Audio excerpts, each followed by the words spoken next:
suis ulcérée vraiment parce que depuis des mois, tous les Français disent à M. Macron que la volonté générale, c'est qu'il n'y ait pas la retraite à 64 ans.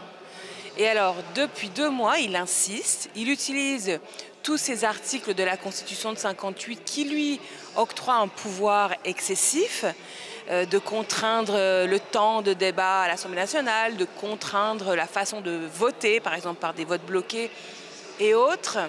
Et ils ont énormément glosé sur le soi-disant vernis démocratique que conférait la réunion de la commission mixte paritaire à cette loi ou le vote d'aujourd'hui.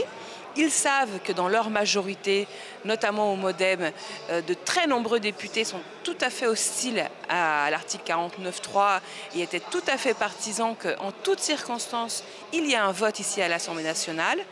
Et au final, en fait, c'était tout ça pour ça. C'est-à-dire, depuis le début, vous avez un homme seul, le président de la République, qui s'oppose à tous les Français, qui piétine les Français et leurs représentants, et qui, au final, utilise cet article qu'on dégaine comme on dégaine un revolver contre la démocratie. Vous allez déposer, la France Insoumise, une motion de censure, c'est bien cela ?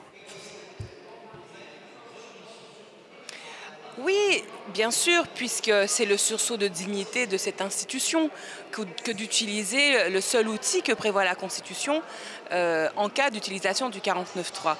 Le plus important, je crois néanmoins, c'est de souligner que définitivement, cette loi sur les retraites a perdu toute possibilité de légitimité démocratique.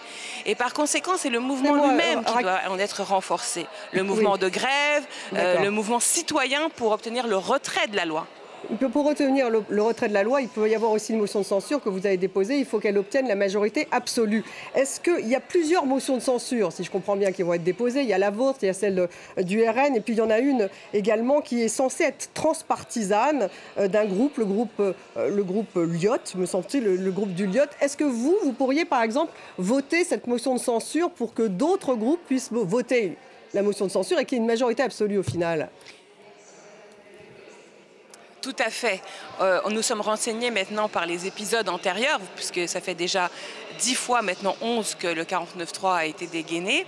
Et donc, nous savons que la façon la plus efficace, la plus à droite d'espérer obtenir une majorité, c'est de se réunir autour de la motion de censure de ce petit groupe qui s'appelle Lyot, qui ne fait pas peur, qui ne crée pas de l'urticaire chez les uns ou les autres.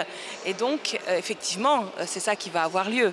Il va y avoir une motion de censure Lyot et j'espère qu'elle sera votée très largement parce que je ne comprendrai pas qu'un député LR ait finalement mis en difficulté Mme Borne et M. Macron par la situation d'aujourd'hui, parce qu'il faut quand même voir que LR, en tout cas toute la partie là, autour d'Aurélien Pradier, ont vraiment affaibli Mme Borne, pour au final, 3 jours après, dire qu'il faut que Mme Borne reste Premier ministre. Il me semble que là, il y a une incohérence. D'évidence, c'est bien la légitimité du gouvernement Borne qui est en cause. Raquel Garrido, si le RN vote également cette motion de censure, vous la votez toujours ? Bien sûr, de toute façon, moi j'ai un droit de vote en tant que député, je vote sur le fond. Je ne vote pas par rapport à qui vote à côté. Vous savez, quand vous allez voter en toutes circonstances, le vote est personnel. Et ça ne marche plus, ce petit jeu-là, d'essayer de nous culpabiliser là-dessus.